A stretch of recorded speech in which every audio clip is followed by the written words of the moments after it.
This set of videos under the heading Coming Metamorphosis of Christianity is called Saving the Catholic Religion from the Roman Church through deepening our understanding of the third Fatima prophecy. Everything lives and dies. Everything, even God. Remember, the Son came to earth because he became human and then died. Remember too that he said, I and the Father are one, and no one gets to the Father except by me. Dying is not an end, but rather a transformation from one state to another state. So we could say with truth that everything lives and then transforms into something new. Dying is not an end. The Polish scientist Goethe called this dying and becoming. And we know the general idea as metamorphosis. Nothing is beyond God, then God too can become. Knowing the truth of this explains the creation of human beings, a vehicle for God's becoming. In the light of these ideas, now recall the words of the third Fatima prophecy. I write in obedience to you, my God, who commanded me to do so through His Excellency the Bishop of Leiria, and through your most holy Mother and mine. After the two parts which I have already explained, at the left of Our Lady, and a little above, we saw an angel with a flaming sword in his left hand. Flashing, it gave out flames that looked as though they would set the world on fire. But they died out in contact with the splendor that Our Lady radiated towards him from her right hand. Pointing to the earth, with his right hand, the angel cried out in a loud voice, Penance, penance, penance. And we saw, in an immense light that is God, something similar to how people appear in a mirror when they pass in front of it. A bishop dressed in white. We had the impression that it was the Holy Father. Other bishops, priests, men and women, religious, going up a steep mountain, at the top of which there was a big cross of rough-hewn trunks, as of a cork tree, with the bark. Before reaching there, the Holy Father passed through a big city half in ruins, and half trembling with halting steps, afflicted with pain and sorrow, he prayed for the souls of the corpses he met on his way. Having reached the top of the mountain, on his knees at the foot of the big cross, he was killed by a group of soldiers who fired bullets and arrows at him.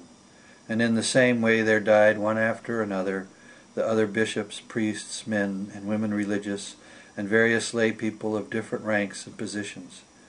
Beneath the two arms of the cross there were two angels, each with a crystal absorium in his hand, in which they gathered up the blood of the martyrs, and with it sprinkled the souls that were making their way to God. These are the words of the third Fatima prophecy. Christ said, I come not to bring peace, but a sword. Are we then not to be surprised when the first image above is of an angel wielding a sword?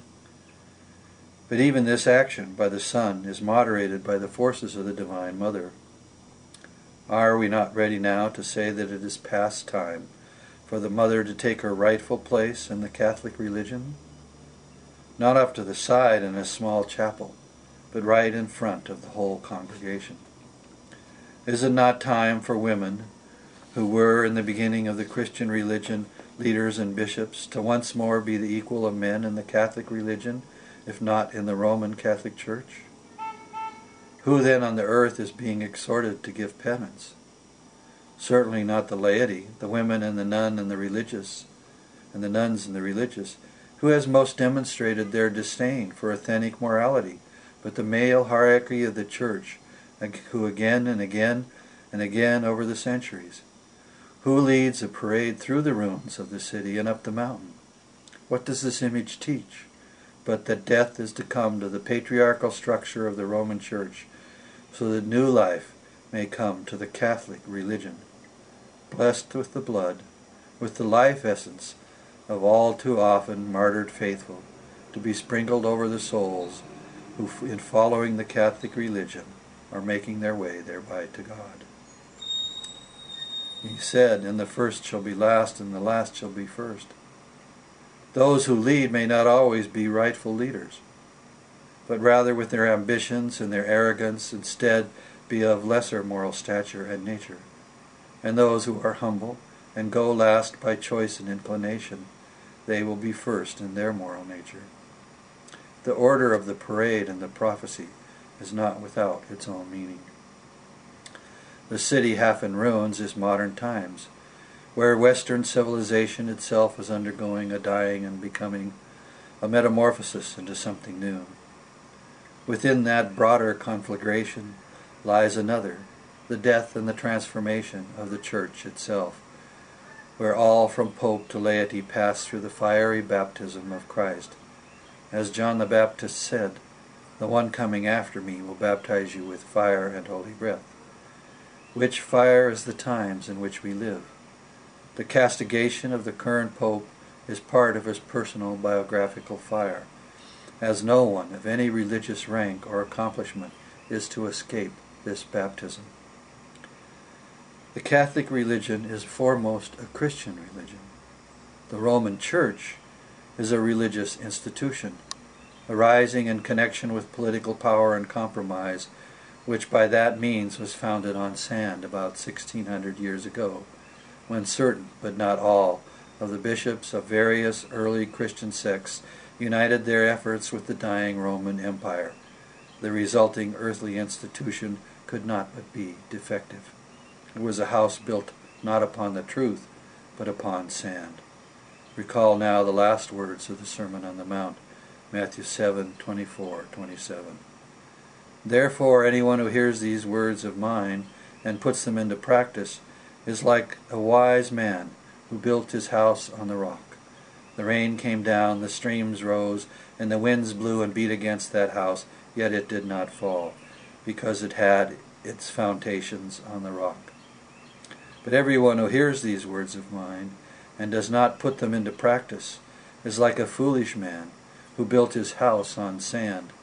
The rain came down, the streams rose, and the winds blew and beat against that house, and it fell with a great crash. Following the founding of the Roman Catholic Church, it soon fell to earth and became corrupt.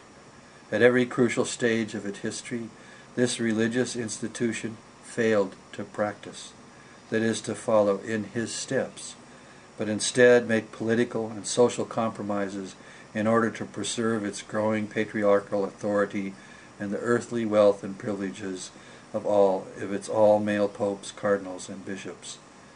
These sought not to follow Christ, but to seek earthly power and position. We forgive them because they are human, but we cannot continue to support any more their continuing confusion and its ever more deadly effects. We pause now because of time constraints.